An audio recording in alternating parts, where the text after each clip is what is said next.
Here we go, episode number 4. We see you viewers out there in viewerland. My name's Greg Sellar. Welcome to the LIFEHACK show.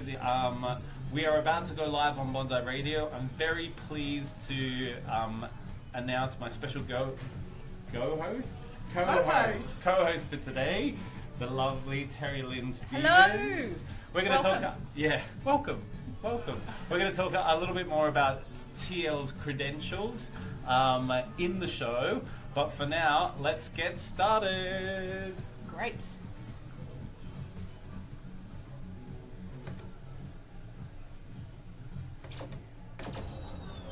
Welcome to the LIFEHACK show with Greg Sellar. Broadcasting from the world famous Bondi Beach.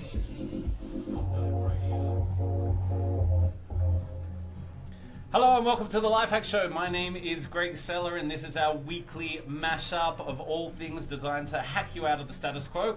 We are looking at your thinking. In fact, we're doing more than looking at it. We're going to rip into your thinking and behaviors in order to try and get some better outcomes for you in your life. And as always, speaking of a great outcome, in fact, we're gaining outcomes today. I'm very pleased to announce my glamorous co-host, Ms. Terry-Lyn Stevens.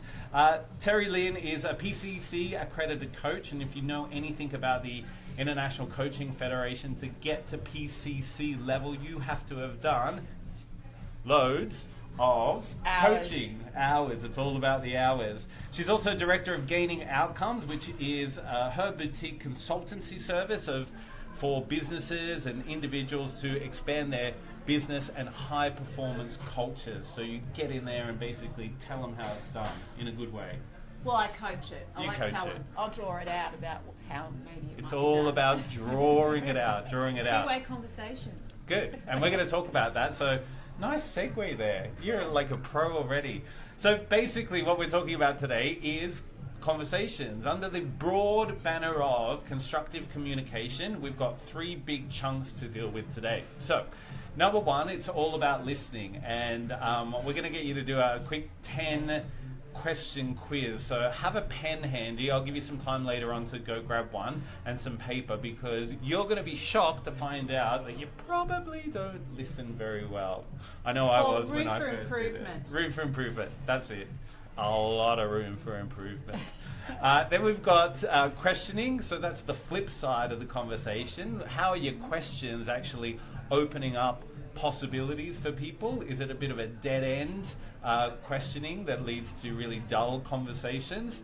Or are people walking away from interacting with you feeling like they're validated and a little bit inspired to want to do it and see and be a little bit more? More expanding questions. Expanding questions, and we don't mean through the waistline. No. We mean mentally.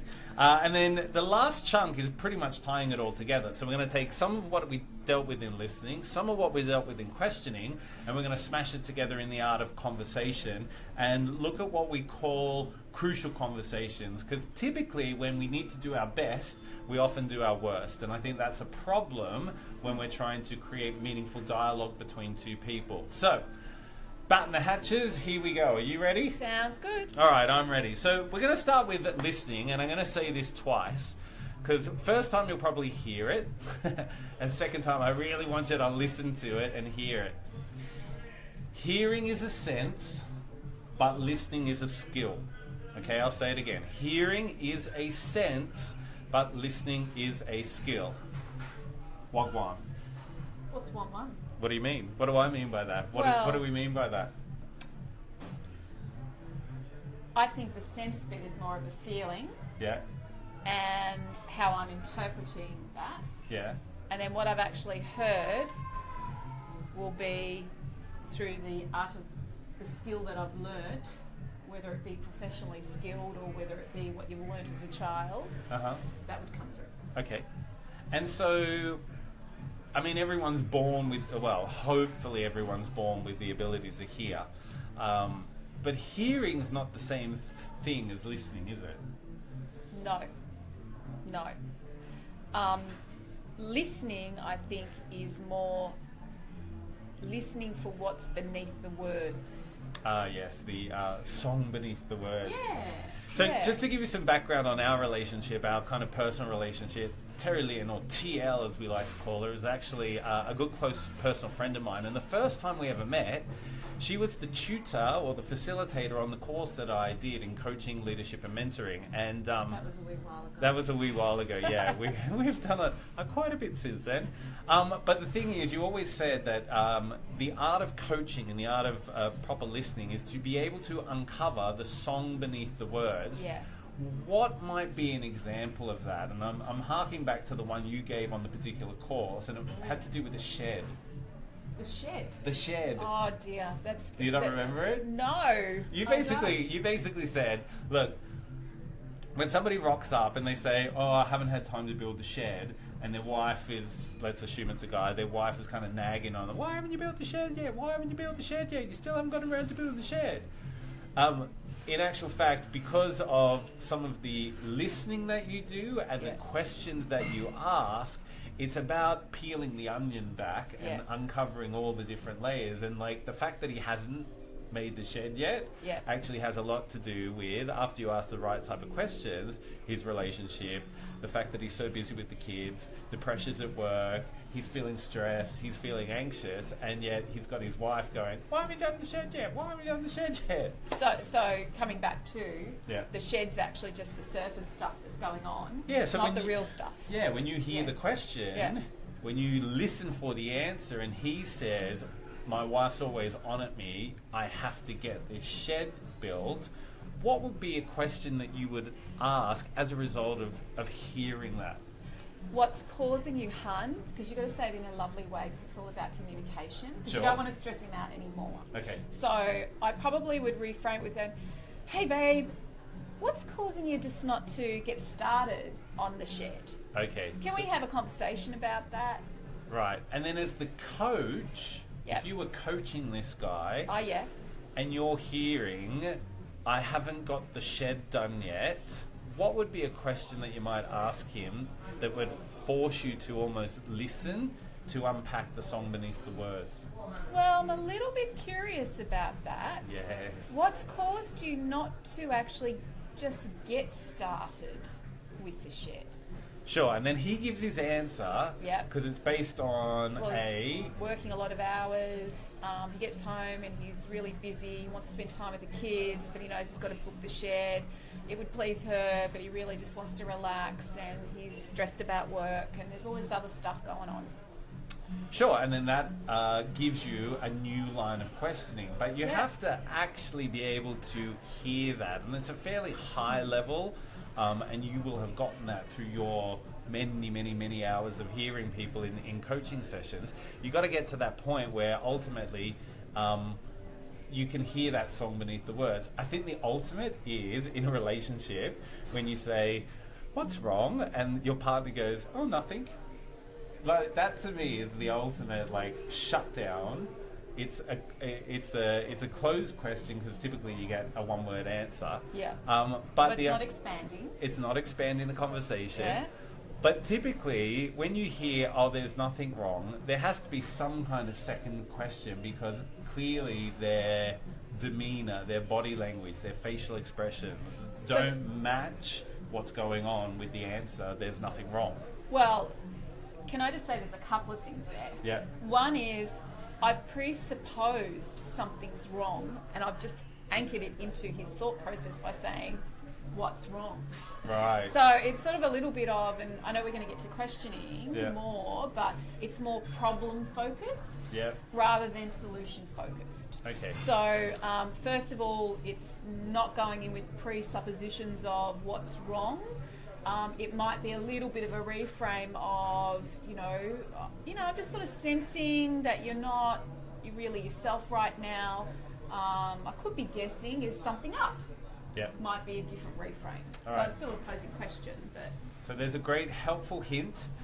Don't start with "what's up," because you're just going to anchor the idea that there is something wrong. You almost have to take a step back, strip it back a little, and ask a better question. But you are right, we will get into questions. So as far as listening goes, we're going to do a quick quiz before we get into the different levels of listening. So I'm going to give you exactly 10 seconds from now go to grab yourself a pen and a paper. Now, you can always come back to this. If you're watching this on some social media platform, then great. If you're listening to it in your office, you have my official permission to tell your boss that you're in learning and development for the next 2 minutes while we go through Getting these. better at listening. Now, the course that I actually did was presented and provided by Fire Up Coaching. So you can check out fireupcoaching.com.au. Yeah. Yep. And one of our good friends, the lovely Kathy McKenzie. Hey, Kath. Hi, Kath. We love you, Kath. So Kathy McKenzie, brilliant. What's the level above PCC? Kath's at an MCC level. MCC. But I don't think she would mind me saying there's MCC level is a minimum of 2,500 hours of coaching. Wow. Kath's probably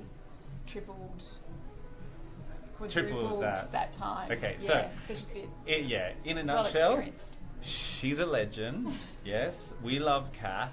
And Kath is actually the one who is responsible for this quiz. I did this quiz in her course.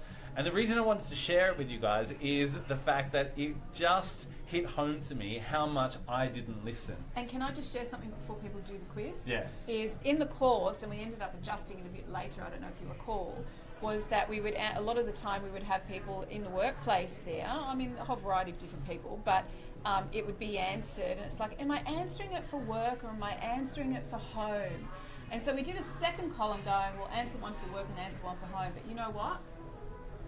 It's Listening doesn't turn on or turn off. It's the same. It probably is just amplified a lot worse in a different environment. I love that. I'm such a good listener at home, but when I get to work, I'm really poor, or vice versa. I'm like, well, you get paid to listen at work, you see. Yeah, but you're still not listening, and we'll go through the levels of listening later on. You're probably pretending, or at worst, ignoring. So, anyway, is that enough time to grab a pen? Should we get started? Think so. Yep. Should we do it? I don't have a pen. Anyway, do a mental one. All right, Here is the questions. Now, here's your scoring. You're going to give points for a possible score out of 40. That is 4-0. Now, if you never do this, you give yourself 1 point. If you sometimes do it, you give yourself 2 points. If you usually do it, you give yourself 3 points. And if you always do it, you give yourself 4 points. Now, to check that Terry-Lyn was actually listening to me there. Really doing. And trained it. All right, 1 point is? Never. 2 points is? Sometimes. 3 points is? Sometimes and a little bit more. All right.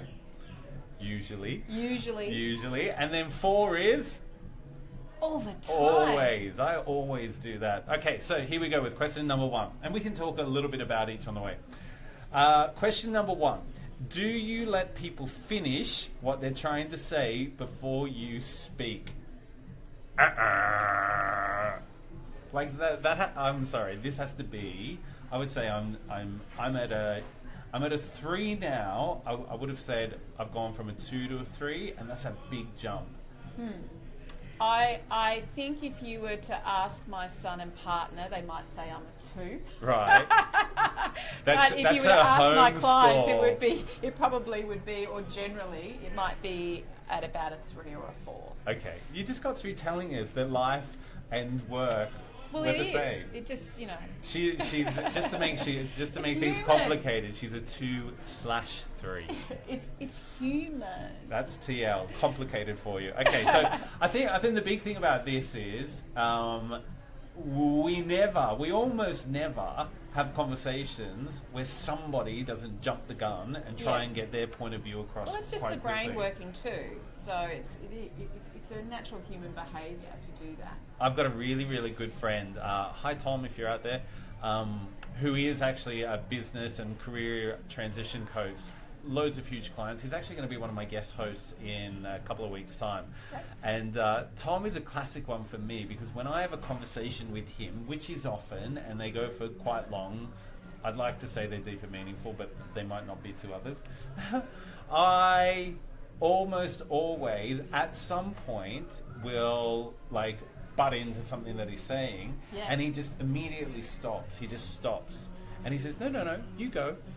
And I'm like, oh, So that just highlights It even just more highlights that now. you haven't been listening. Yeah, well, that's a great cue No, I for people have. to No, do. I'll tell you what. I have been listening to an extent, but it's that idea of like I've been operating from my map of the world. So Yeah, okay. I've been going, oh yeah, and I've got something really valuable to add to this conversation right now.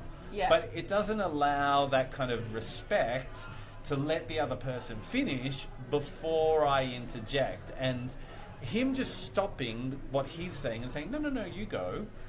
He's not doing it in a way that's meant to be like pointing it out to me, but it points out to myself like, you've done it again. He's giving you space. He's giving me space, yeah. Which but is a bit of a clue that... Shut up. Yeah. Shut it's up. a polite way Yeah. of doing that. Shut up and wait for me to finish. Okay. No, not you. You're up to question 2. Not you. I'm just saying that's the thing. So Okay. here we go. Question 1. If you had an always for that, I'd say you're lying. Moving swiftly on. Or could it be that you've actually got high regard for what you think you are? Yeah, but always. Well, always is about consistently. All right, we'll let Yeah. you off the hook. You shouldn't have a fall. Right, 2. If the person hesitates, do you try and encourage them rather than start your reply? So if the person hesitates, do you try and encourage them rather than start your reply?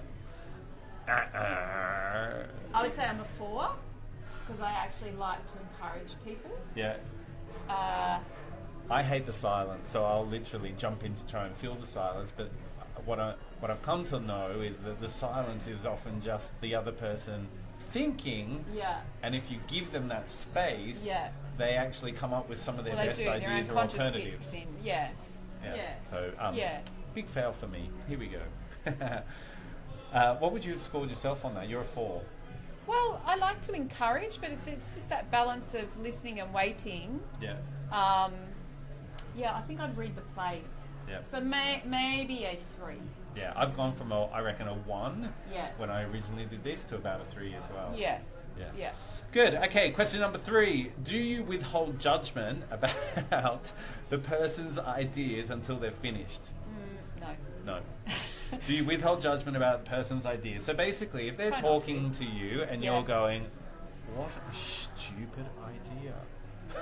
How ridiculous. Or, I'm never going to do that. Or, Well, I'm more of a curious inquirer. I quite like people's ideas, so I would not judge it. But judgment does come in because it's natural human behaviour. I would probably pose more of a question going, that's an interesting observation. What are your thoughts around that? And draw it out more. right, okay. So maybe a 3. Maybe a 3. All right, so I'd be a 2 on that one. Well, it's a bit situation dependent. Anyway, Yes. we'll move swiftly on. Enough about me. Question number 4. Can you fully listen even though you think you know what he or she is about to say? Yes, I can. Yeah, I can do that too. Yeah. Yeah. Although with my other half, when the conversation, you do kind of project. Well, You kind of go, oh, here that's we go where I was again. sort of saying, are we answering this at work or are we answering this at home? You're right. It's So broken I reckon I'd be record about time. a 3 at home, but definitely a 4 in the workplace. Yeah, I reckon I'm Yeah. about a 4 Yeah. at the workplace. What question was that? Number 4. All right, we're up to 5 then. Yeah. Can you listen non-judgmentally even if you don't like the person who's talking? I have practiced breathing Yeah. and observing. That means she's just kind of staring in your general direction. So if you ever get the pleasure of meeting Terry-Lyn out on the street, Well, they are, aren't they? well, they Isn't this are, live? yeah, it is. See? But if they're having a conversation directly with you and Yeah. you're just kind of looking and breathing, she doesn't like you. Oh, no, that's not necessarily true. It depends on if the eyes are glazed over, so you get this emptiness, would then tell you that I really don't have anything that want to listen to what you've got to say. But if I'm engaged with my eyes and my breathing and my facial expressions, then you know that I'm listening at a 4. Okay, good. All right, so that was question 5. The idea is to try and listen without judgment, even if you don't like the person, which, Yep. agreed, is a really, really tough thing to do. Question number 6. Do you stop what you're doing and give full attention when listening? Pet hate for me. I can't bear it when people go, oh, no, I'm listening, whilst they're typing or they're texting. That's not listening, though. Exactly. When you're doing something, it's not listening. Exactly. You know, you can't Yeah, give you your actually have full to stop. attention. And the question says, do you stop what you're doing and give full attention when listening? It's like 3 seconds, 10 seconds out of your life just to sit and listen to the other person's question or whatever. But, you know, this idea of multitasking, it just gives you this opportunity to do 3 things shit.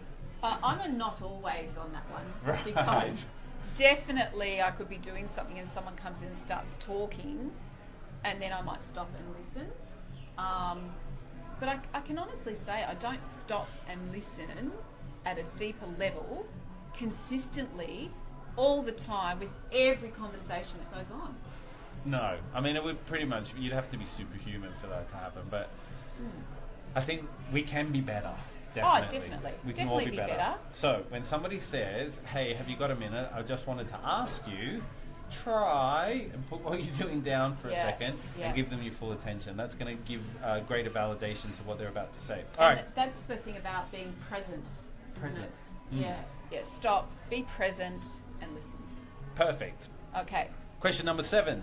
Do you give the appropriate eye contact, Yes. head nods, Yes. and non-verbals to indicate that you're listening? So before they answer this, what would be an indication or what would be an example of a non-verbal? So I'm nodding, I've got good eye contact with you. Okay, smiling. How else do we develop rapport as we're listening? Good eye contact, match and mirror what the does that person's mean? doing. Well, we might be matching and mirroring now. Okay, cool. Yeah. So it might just be like the way your body's facing, if they've shifted forward in the chair just a little bit. Slight turn of the shoulder to observe. Okay. Maybe another move forward. It's important to also say, though, that it's not like Simon Says. You know, No, the 'cause person you can scratches mismatch. their ear and you're like You can scratching break your rapport ear. then if you do that. Sure. So it's a really subtle neuro-linguistic programming technique to develop some kind of rapport. So Can I share a funny story? please do. Okay, so when I first learnt with Kath many years ago, she used to train NLP. So we had done a whole weekend on building rapport with people. And so it was around Christmas and we were breaking for the break. And we had just gone over effective communication, and matching and mirroring was one of the things. So one of my activities was that over the Christmas break was that I would practice my rapport building skills, and I wanted to practice matching and mirroring. Now, one of the things is that you certainly can do it subtly, and the other person, so the matching and mirroring is matching what the other person's doing, and it's like an opposite mirror. Yeah. But you've got to be very careful, because if you do it too much, as in it's really out there, that you'll break rapport. So I decided in the buffet Christmas lineup that I would actually practice building rapport with my brother-in-law, Jason. Hi, Jace. And he probably doesn't recall this, but at the time, going back about 20 years ago, Jason was a boyfriend to my sister, who, you know, they had only just started going out. And Jace is a quiet guy, you know, introverted, doesn't say much, lovely guy. We can get him on one-on-one. It's all a bit of a hoot, especially as a few beers in him. However, so we're standing in the Christmas queue, and we're standing, and, you know, we're side by side, and I'm saying, oh, so Jace, what are you thinking of having? And he's like, yep, good. And he's standing with, I could see that I was making him uncomfortable, so he put his hands in his pockets and his shoulders went like this. And so I went, hands in my pockets, and shoulders went like this. And then next minute he just looked at me, about face, and walked off.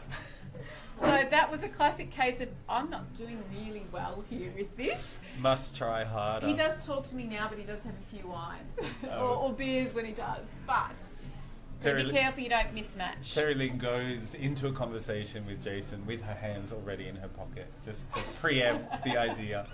I love that. Yeah, pretty embarrassing. Yes, and we're good friends now. So, yeah, look at you now. It's been recovered. Flying. Love that. All right, so in a nutshell, what's the takeaway? Just try, I guess, eye contact's a big one. Just the appropriate head nods. Just do something to actually indicate to the person that you're talking to, hey, I got you. I'm trying to hear you, and I'm listening to what you have to say. Yeah, I think eye contact's probably, and a smile. Yeah, and stop. And it's not some weird stare either. You know, it's not some off-putting intimidation thing. stare. Yeah, well, you know, some people think, oh, I've got to make eye contact with you, and you know, you try and divert your eyes away because it's so spooky.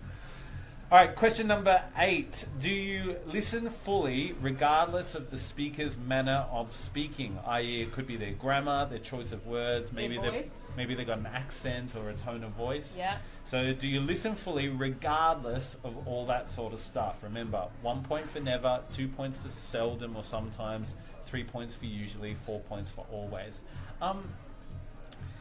Well, it depends what it is, isn't it? In the context. In the context of like... I think it might be a 3, but it would put me off quite quickly. Yeah. If, I remember years ago there was someone of an association that you'd go regularly to, you know, these educations, and he was MC, and I would tune out in the first 30 seconds because of the voice and just the dialogue that went on. So I'd have to say probably, I'd like to say I'm a 3 to a 4, but depending, I reckon it would be a 2 or a 3. Yeah, I try and make myself still listen, so I'd be probably a 3, but I definitely pass judgment first.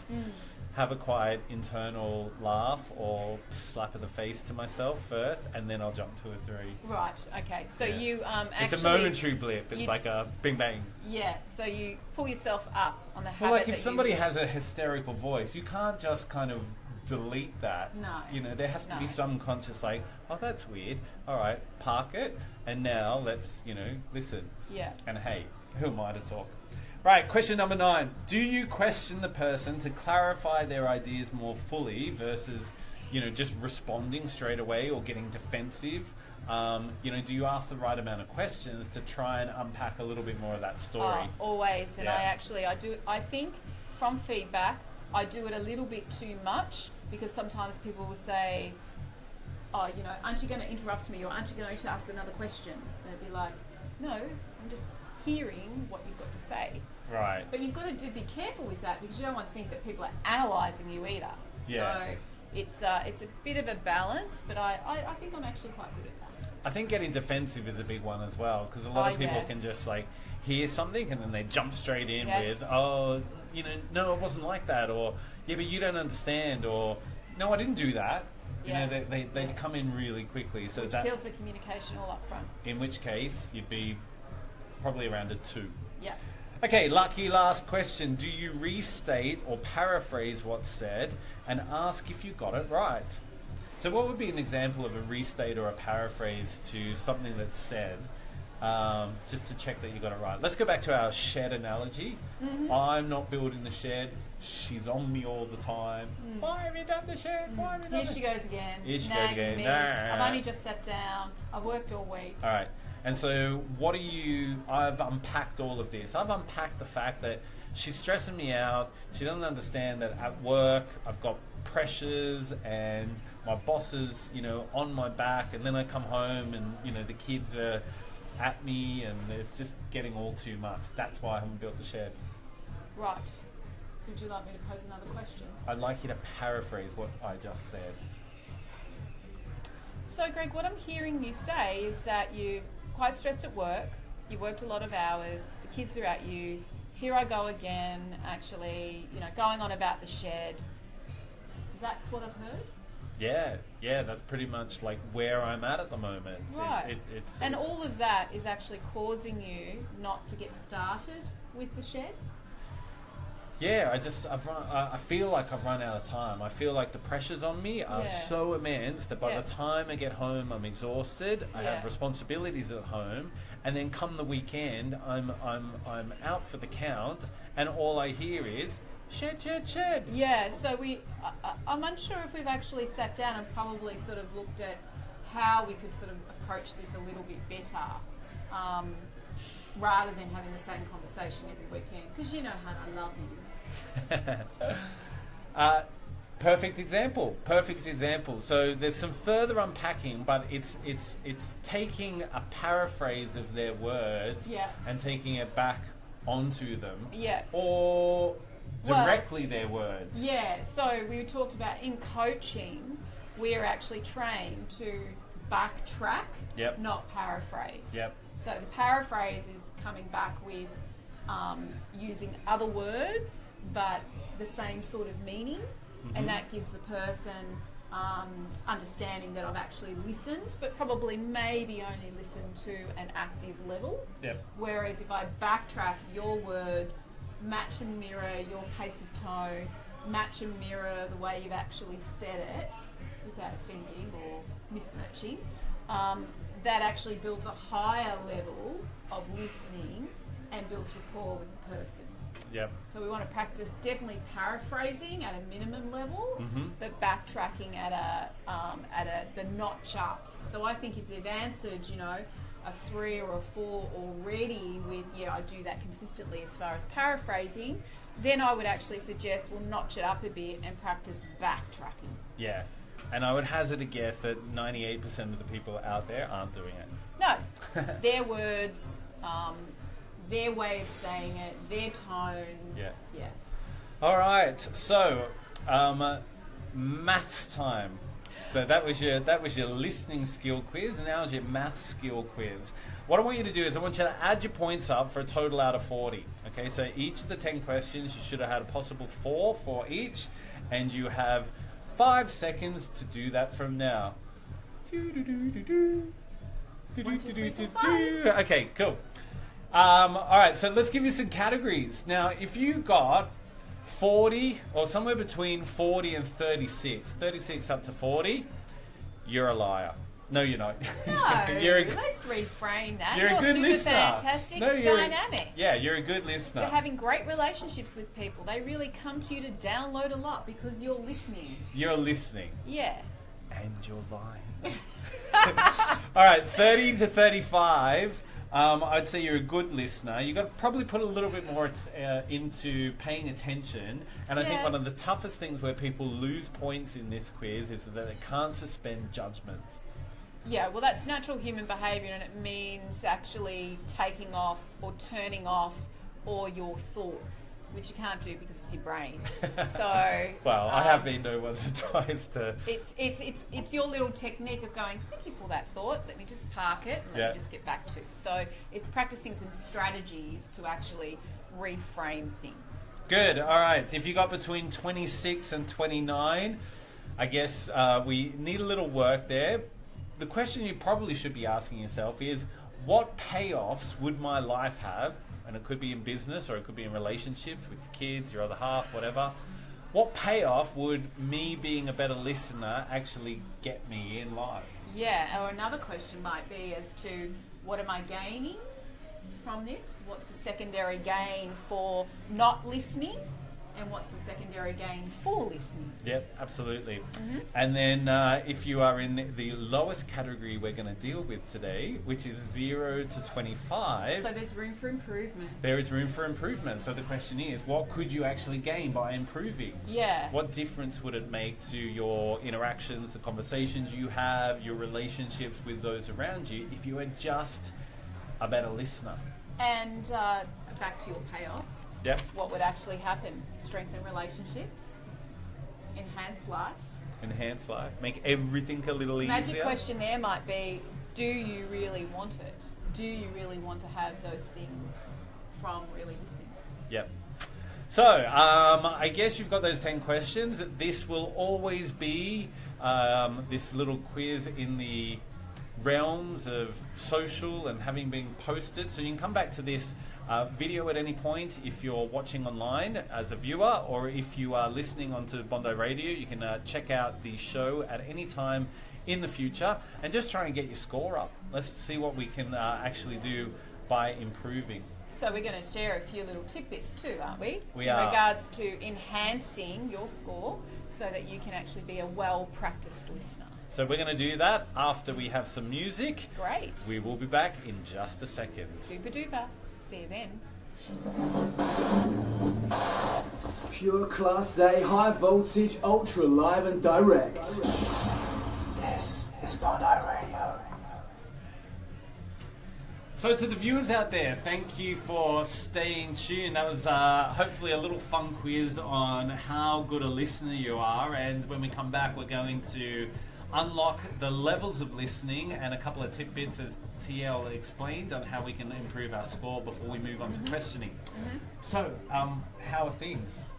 Great. I mean, very good. We're sitting here actually looking out to the beach and watching a few dancers do a few dances on the beach, so life could really be better. It couldn't be better. It couldn't be better.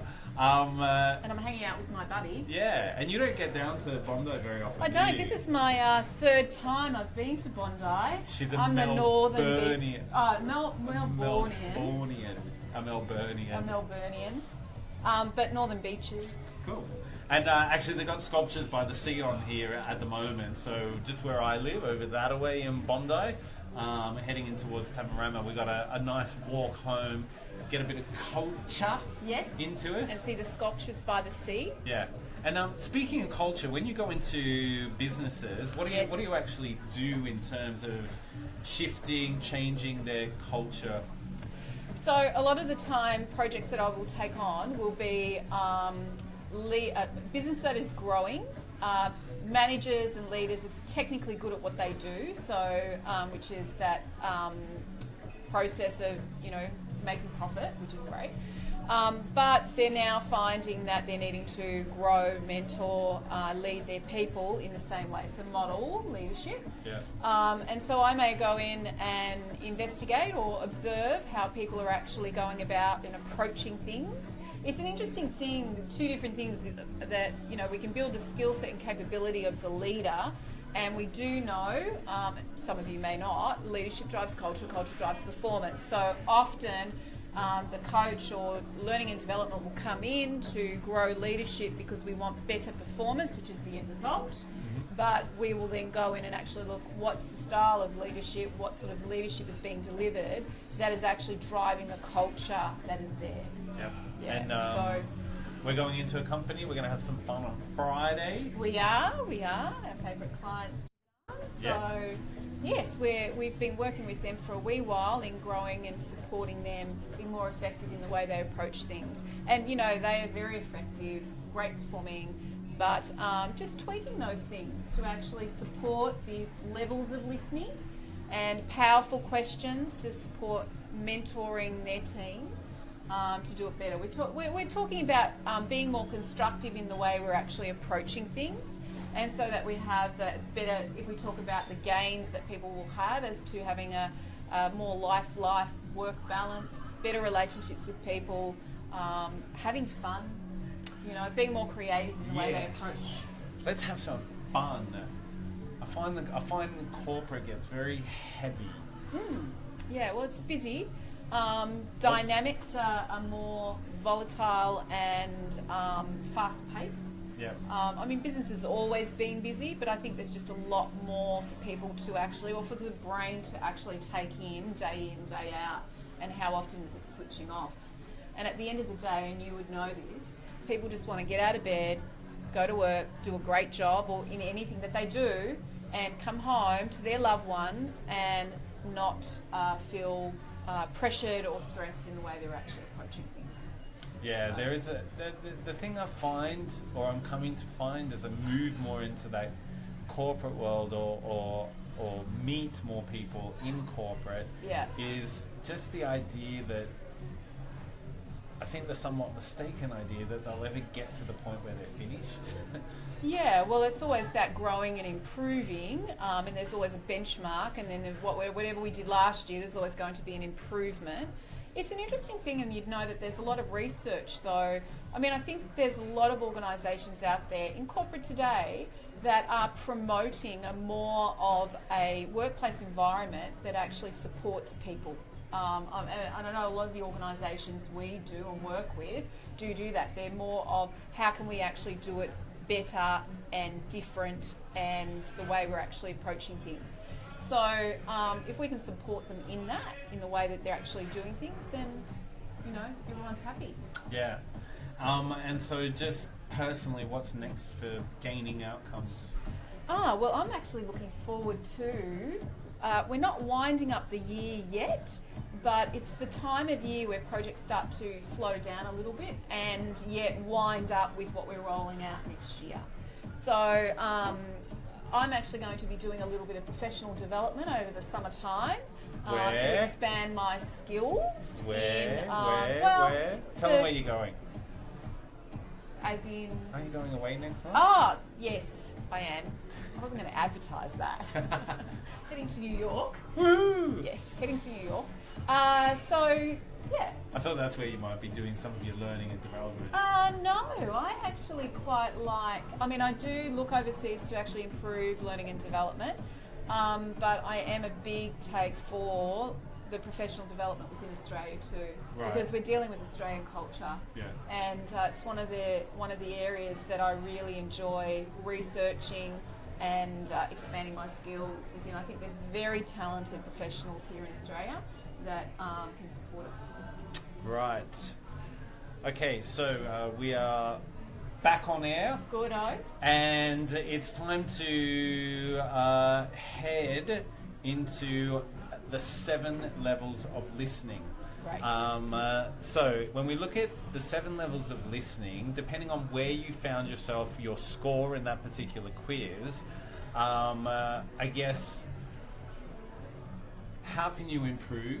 What are ways where you can know you are at in each of the 7 levels? And what are the differences, or what is the cutoff? We've spoken before a little bit about our map of the world versus your map of the world and what that means. Yeah. What are some of the ways that we can, I guess, leave our map of the world alone and start putting ourselves more in their shoes? Yeah, so if we sort of looked at, first of all, what the levels of listening is, the first level would be ignoring.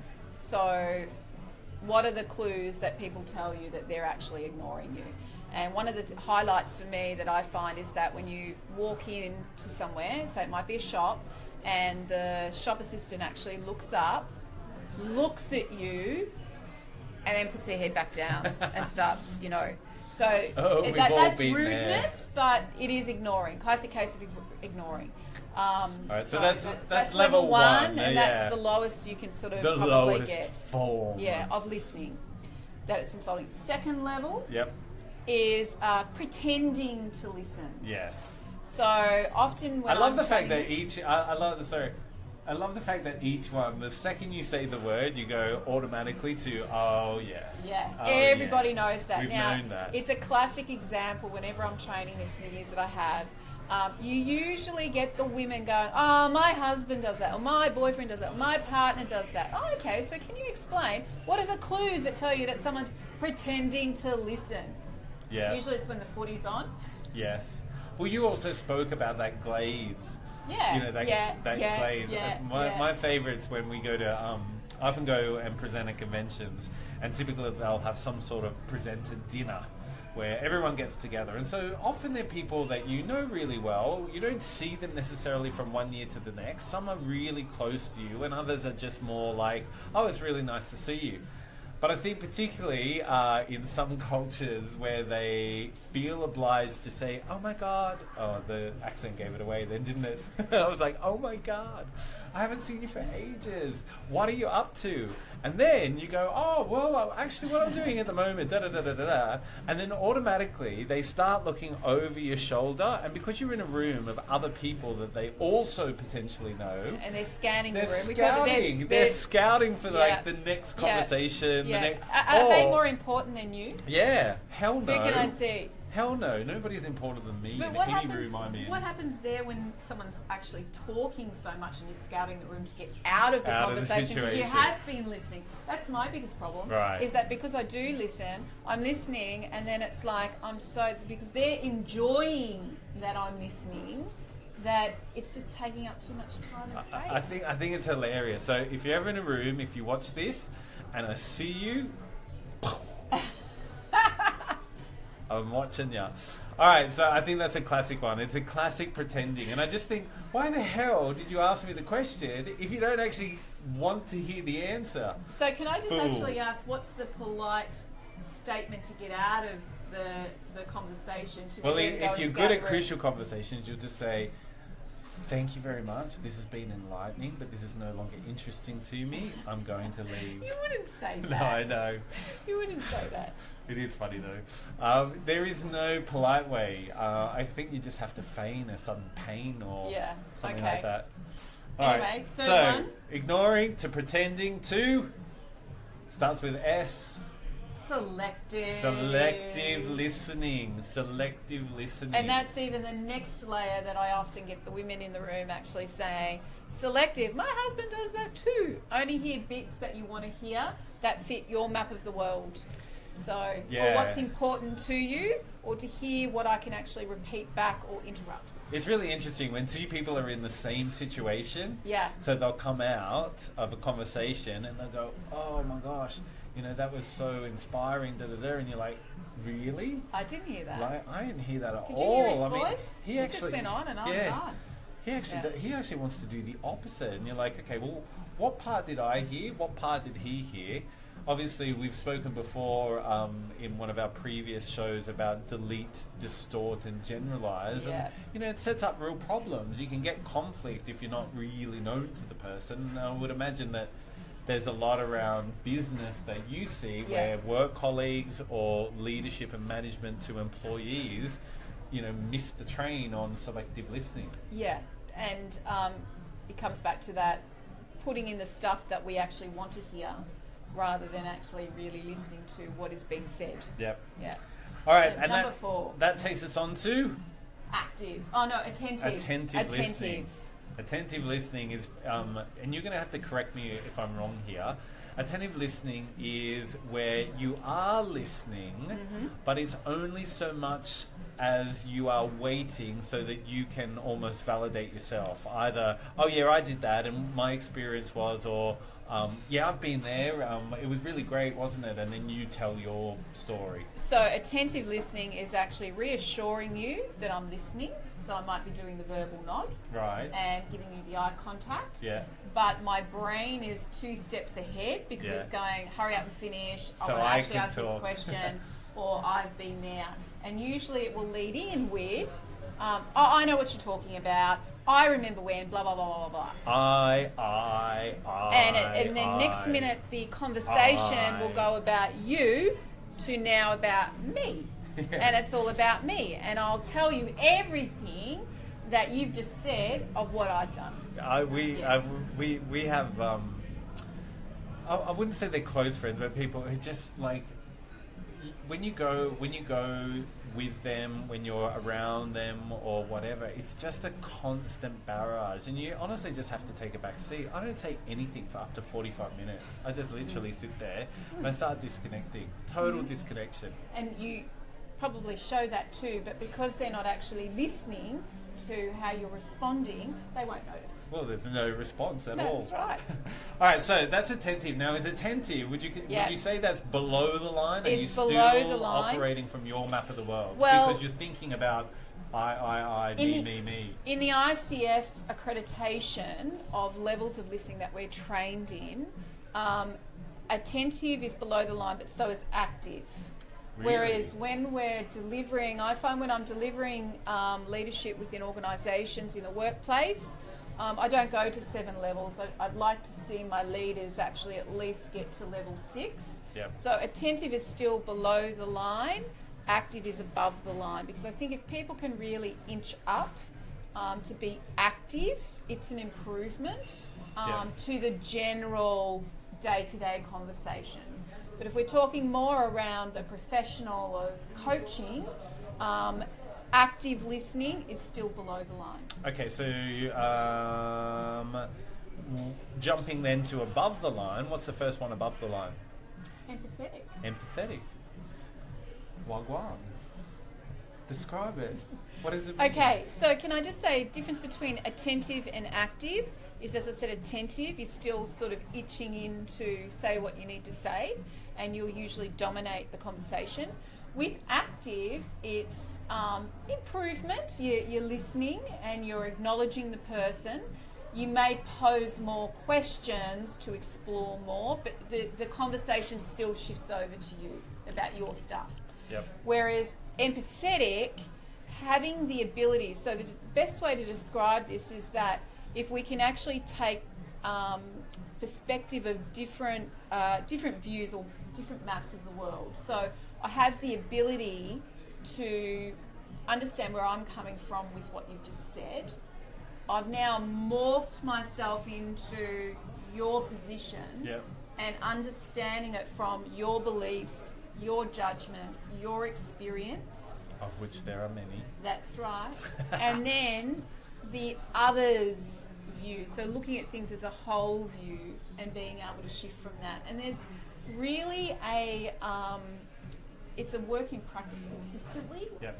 to be able to do that, because what you're doing neurologically is asking your brain to actually turn off the noise of my experience of what you're saying, my beliefs and judgments of what you're saying, to then sort of go blank canvas, I now fully understand. So, I say to people, usually we have a high empathetic listening for people when we've actually walked in their shoes. Yeah, you've got to put yourself in their shoes, Yeah, which I think so- is one of the easiest ways, just to think, do you understand where they're coming from? Yeah. And are you displaying a level of care in that you care enough to want to know what they're Yeah. saying or understand what they're saying? And the distinction too, as I said, with attentive, you might not be asking many questions, or the delivery of questions you're asking is probably more forceful in, proving right with what the question is. Whereas with active, you're asking questions, but empathetic, it's about being more of the curious inquirer. Yeah. So you're actually asking more about, you're not coming in with a solution or anything to actually help solve Yep. or your opinion. You're actually asking questions to find out more curious around what's going on for that person.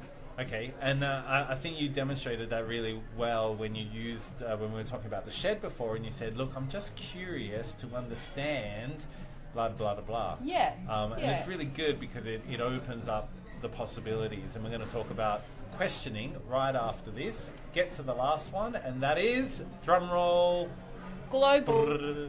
global. Oh, that was slightly anticlimactic then, wasn't it? All right, so Global. global listening, we talked about it before. It's kind of getting to that song beneath the words, right? Yeah, it is. It's the ability to see things from different viewpoints.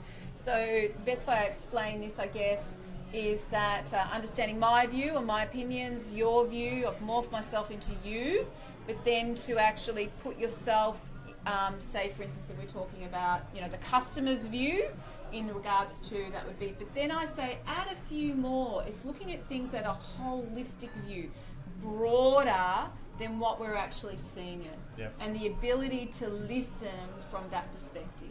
So we talk about in coaching, standing on the balcony. So when you go into the theatre, you're in on the theatre floor is when you're in it and Yep. you're listening from your map. Whereas if you stand back and actually up in the balcony, you're seeing things and hearing things at a different level. Yeah. And so it's the ability to, if we talk about disassociate yourself from what's actually happening in that listening level, to then actually step out and really hear it differently. And that's posing more questions. We talk about in ICF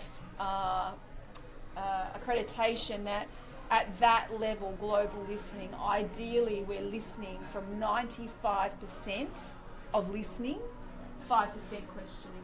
Yeah, which is it's a tough thing to do. Yeah. Really tough.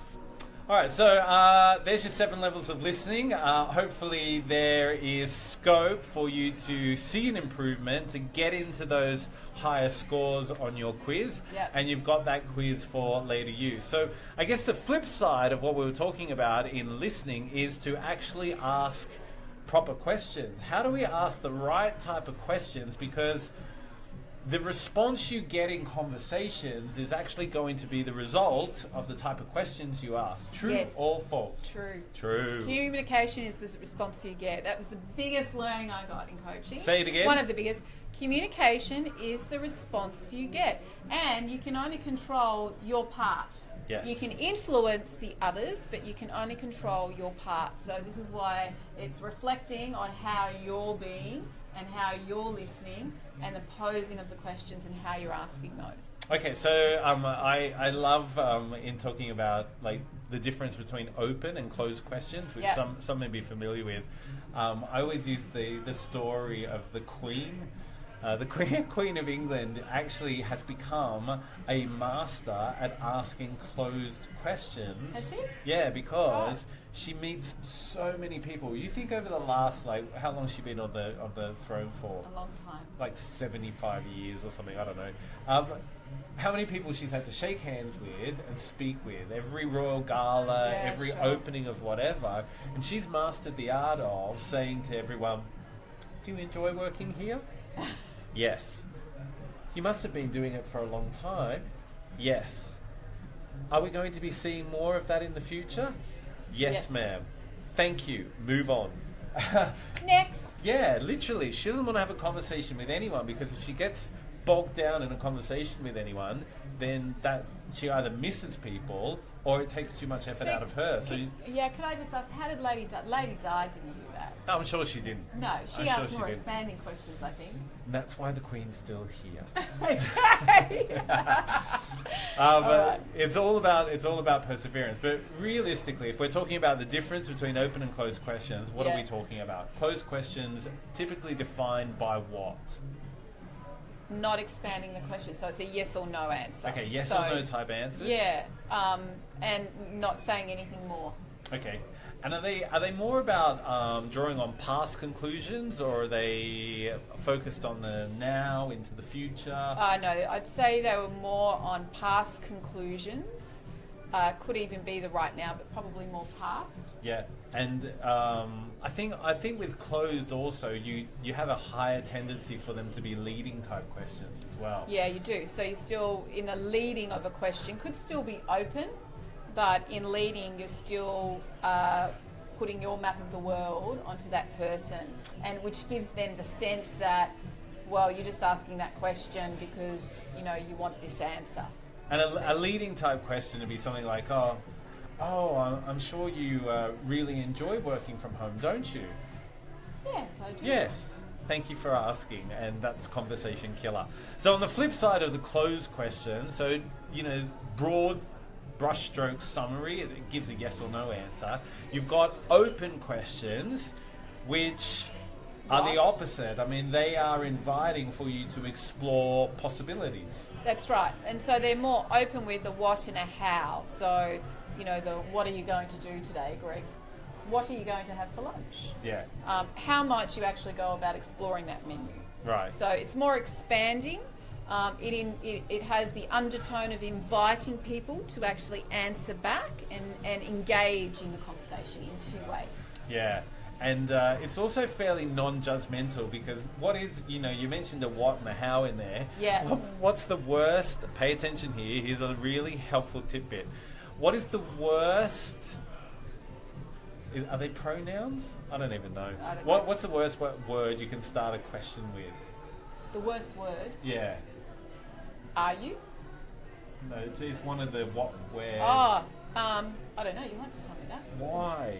Oh, right, yes. She's like, oh, yes. Never ask why. Well, that's one of the first things we learn in coaching is don't ask the question why, because what it does is it unconsciously triggers people into their, I call it their pity panter. So, because usually it will come through with because the childlike tone comes out, the defensiveness comes out, and next minute I'm in trouble.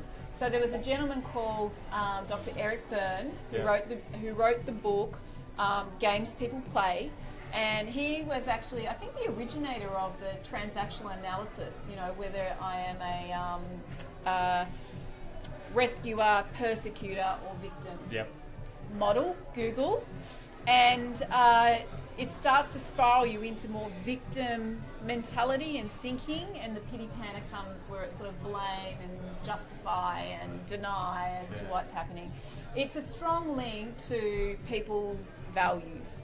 So we've got a big X when we flip it up when we're training it, because it's important to ask why, but not actually ask the question why. It's what's causing you to feel like this today. Yeah. So it unpacks it and allows it to expand out, rather than winding it in and people go into their sort of melodramatic Yeah, drama. if you want an immediate threat to somebody's ego or a quick fast track to getting their back up, Yeah. ask a why question. Yeah, and also too, for the parents out there, often we will say, well, you know, why did you do this? Why did you let the dog in? And if you remember at school, there's really bad anchors at school with, why did you get that sum wrong? And it's usually done in a tone that causes us to actually not feel good. Yeah, so that's a little helpful hint for you there. So we've got closed questions, broadly summarized as yes or no, and then you've got open questions, which are more the way or the direction you want to go in the art of conversation and meaningful dialogue to actually say what or how could we explore some more possibilities. Or who do you know that actually might be able to support you? Because in that rule of thumb of coaching, we're not actually allowed to give advice. Yep. So how we work around that is actually to ask the person, who do you know, Greg, that could actually support you in doing your fitness more? No one. No one? I'm alone. Okay. Who do you know? What do you think you could do differently? How might you actually approach that? And when and where might you actually be doing that? Today, at some point, looking out here at the beautiful weather and the waves, I think it's calling us. Great. So, just to recap, we had our 7 levels of listening. Yes. Hopefully you figured out and you've got a bit of a game plan on how you can be a better listener, because like we said, hearing is a sense, but listening is a skill. So the more you Yes. practice it, the better you can become at it. On the flip side of that, we've got our questions. So asking the right type of question is going to get you a better response, and that is going to open up the possibilities for better conversation. And we've got the difference between our open and closed questions. That's right. So, before we go, I always ask my co-hosts to bring in a book that's really rocked their world, changed their life, responsible for them being such legends in what they do. And Terry-Lyn has brought in the book, Change Anything. Change Anything. Who's it by? We were talking about Crucial Conversations. Yep. And the people that wrote Crucial Conversations, this is one of their books, Change Anything. And it's something that I use in leadership all the time, also coaching a lot of the time, as well as personally, because you said to me, what's a book that's actually really made a difference? And this is the book that actually has made a difference, a tool I use and the information in it day in, day out to support change behaviour. Yep, I've read it. And Are you enthusiastic about it? I am, and the reason I paused then, I've read it, and the key takeaway from it is they talk about the 6 or 7 sources of influence. 6 sources of influence. 6 sources of influence. So just very quickly for the listeners and the viewers, do you know what they are? Yeah. So, Good, go. 6 sources of influence. So research actually demonstrates that if we are using a minimum of 4 quadrants or sources, we have a higher strike rate of actually influencing change behaviour. If we can hit it on the nail by 6, that's great. So it's split up into 2 categories, motivation and ability. So what's going to drive me to do it, and then do I have the skills as far as ability?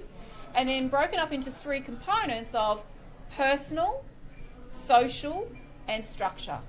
So quick example is that I used this model when I wanted to actually run my half marathon that I'd signed up with my friend Mimi. This was a few years ago. And she was all enthusiastic, and I was just like, really? I mean, we'd been running probably a maximum of about 10 Ks regularly, but I was just like, do we have to do this? And at the time I was 45, and she's like, yes, it's great, we're 45, we've got to be fit. And I'm going, really? Okay. So first of all, quadrant 1, personal and motivation. Do I want it? That's the posing question. Do I really want to run a half marathon?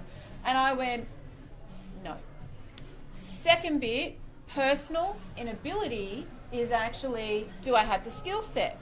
And that was a tick, because Mimi had downloaded the actual, program that we were supposed to be doing for 3 months ahead, and all of this sort of thing. We'd scheduled our diaries, we had the diet, so we had the plan, so that got a tick.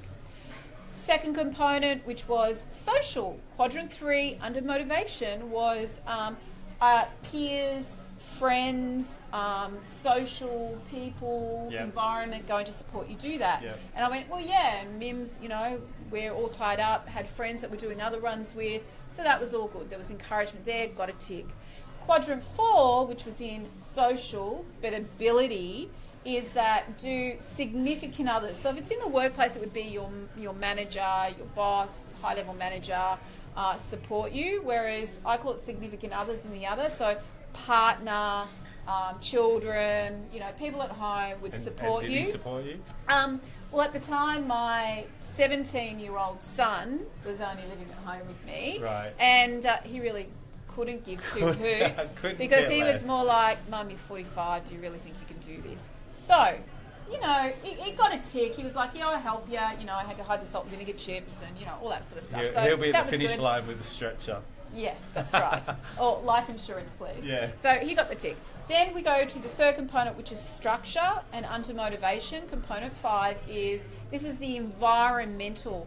So structure, quadrant 5, is about rewards, recognition, what's going to be the wins for you to celebrate, but also to be sort of the rewards and recognition. Yep. I actually just wanted to do it. So there was a little bit more around feeling I could do it at that age for a first time for someone that was never really into fitness. Yeah. Okay, so that was enough for me, but then Mimi and I agreed that we would go out celebrating and have a nice bottle of champagne and so forth. And I do believe that part of the reward too was her husband Mark was putting on a barbecue that day after we finished it if we passed it. So that was good. The other reward I've been wanting a ring, not a barbecue. Well, the other reward was the highlight was that you got to, because it was in Melbourne, we got to run into the MCG with the crowd. Oh, that'd be cool. Wooing you on. Yeah, and that's an experience for yourself. Anyway, just quickly, quadrant 6, under ability, structure is making sure you have all the right things in your environment. So that was getting rid of salt and vinegar chips. I no longer went out on Friday nights with the girls for a few drinks. We actually, you know, stayed at home and didn't do the alcohol thing or have fun that way.